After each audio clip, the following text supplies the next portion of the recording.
വിശുദ്ധ യോഹന്നാന്റെ സുവിശേഷം 21 അധ്യായം 15 മുതൽ 19 വരെയുള്ള തിരുവചന ഭാഗം. സ്നേഹമെന്നത് നമ്മൊക്കെ ആഗ്രഹിക്കുന്ന ഒരു വികാരമാണ്.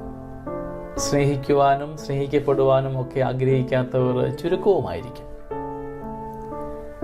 നമ്മുടെയൊക്കെ ജീവിതത്തിൽ നാം സ്നേഹിക്കുന്നു എന്ന് പറയുമ്പോൾ അത് ആത്മാർത്ഥമായ ഒരു സ്നേഹമാണോ എന്ന് ചിന്തിക്കുന്നത് നല്ലതായിരിക്കും.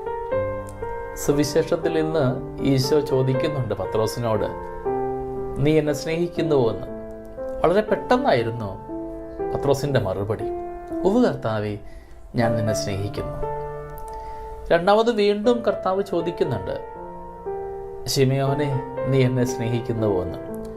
അവിടെയും ഉത്തരം അത്ര താമസിച്ചില്ല, ഉവ്വ് കർത്താവേ, ഞാൻ നിന്നെ സ്നേഹിക്കുന്നു. മൂന്നാം തവണയും ചോദിച്ചപ്പോൾ അത്ര പെട്ടെന്നായിരുന്നില്ല ഉത്തരം. മറിച്ച് ഉത്തരം ഇപ്രകാരമായിരുന്നു, കർത്താവേ, നീ എല്ലാം അറിയുന്നുണ്ടല്ലോ. പലപ്പോഴും നമ്മുടെ ജീവിതത്തിലും സംഭവിക്കുക ഇതൊക്കെ തന്നെയല്ലേ. നാമൊക്കെ വളരെ പെട്ടെന്ന് സ്നേഹിക്കുന്നെന്ന് പറയുമ്പോഴും ഒരു വൈകാരിക പ്രകടനം മാത്രമായിട്ടല്ലേ ഇത് മാറപ്പെടുക. ആഴത്തിൽ ഇരുത്തി ചിന്തിക്കുമ്പോൾ നമുക്ക് പറയാൻ പറ്റുമോ ചില ഇടങ്ങളിലെ സ്നേഹങ്ങളൊക്കെ ആത്മാർത്ഥമാണെന്ന്? ഉണ്ടാവാം, ഒത്തിരി ഇടങ്ങളിൽ നമുക്ക് ആത്മാർത്ഥത ഉണ്ടാവുമെങ്കിലും ചില ഇടങ്ങളിലെങ്കിലും നമ്മൾ സ്വാർത്ഥമായിട്ടല്ലേ പെരുമാറാറുള്ളൂ. നമ്മുടെ നേട്ടങ്ങൾക്ക് വേണ്ടി സ്നേഹിക്കുന്നു പറയുകയും സ്നേഹം കാണിക്കുകയും ഒക്കെ ചെയ്യുമ്പോൾ ഉള്ളിൻ്റെ ഉള്ളിൽ, ഹൃദയത്തിൻ്റെ ആഴങ്ങളിൽ അത് ആത്മാർത്ഥമായ ഒരു സ്നേഹമായിട്ട് മാറ്റപ്പെടുന്നുണ്ടോ എന്ന് ധ്യാനിക്കുന്നത് നല്ലതായിരിക്കാം. സ്നേഹം എപ്പോഴും പ്രകടിപ്പിക്കേണ്ട ഒന്നാണ്, അത് തിരിച്ചറിയേണ്ട ഒന്നുകൂടിയാണ്. മാർപ്പാപ്പ ഓർമ്മിച്ചതുപോലെ, ഞാൻ സ്നേഹിക്കുന്നു എന്ന് പറയുന്ന ആള് അത് തിരിച്ചറിയുമ്പോഴാണ് യഥാർത്ഥമായ സ്നേഹമായിട്ട് മാറ്റപ്പെടുക. അപരനത് അനുഭവിക്കുവാനുള്ള ഇടം കൊടുക്കപ്പെടണം. സ്നേഹമുള്ളവരെ, നമ്മുടെയൊക്കെ ജീവിതത്തിൽ, ജീവിത ബന്ധങ്ങളിലൊക്കെ ആത്മാർത്ഥമായ ഒരു സ്നേഹത്തിൻ്റെ കണികകളാകുവാൻ, നല്ല കണ്ണികളാകുവാൻ നമുക്ക് തീരുമാനമെടുക്കാം.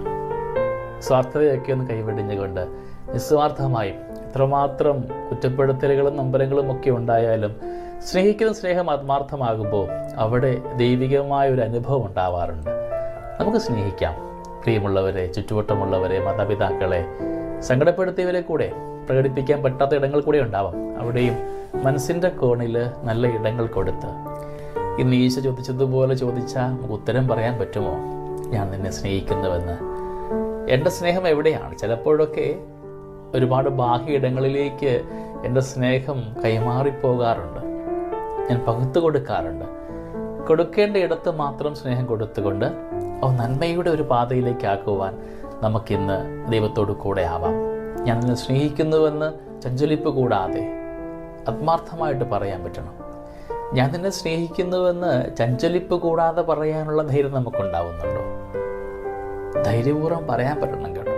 ചില സുഹൃത്തുക്കളൊക്കെ പറയാറുണ്ട്, എൻ്റെ പ്രിയപ്പെട്ട അച്ഛാ, സ്നേഹിക്കുന്നു എന്നൊന്ന് പറയാനുള്ള ധൈര്യമില്ലാതെ പോയത് കൊണ്ട് ഒരുപാട് നഷ്ടങ്ങൾ എനിക്കുണ്ടായിട്ടുണ്ട്.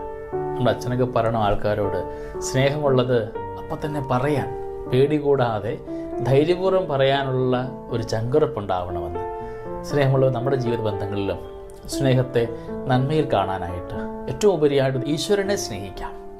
ഈശ്വര സാന്നിധ്യം കൂടെ ഉണ്ടാകുമ്പോൾ ചുറ്റുവട്ടങ്ങളെ സ്നേഹിക്കുവാനുള്ള വലിയ കൃപ നമുക്ക് ധാരാളമായിട്ട് ലഭ്യമാകും. നമുക്ക് പ്രാർത്ഥിക്കാം, നമുക്ക് സ്നേഹിക്കാം. ദൈവം അനുഗ്രഹിക്കട്ടെ. നമ്മുടെ കർത്താവ് ഈശോ മിശിഹായുടെ കൃപയും പിതാവായ ദൈവത്തിൻ്റെ സ്നേഹവും പരിശുദ്ധാത്മാവിൻ്റെ സഹവാസവും നമ്മുടെ കൂടെ എന്നും ഉണ്ടായിരിക്കട്ടെ, എപ്പോഴും എപ്പോഴും എന്നേക്കും. ആമേൻ.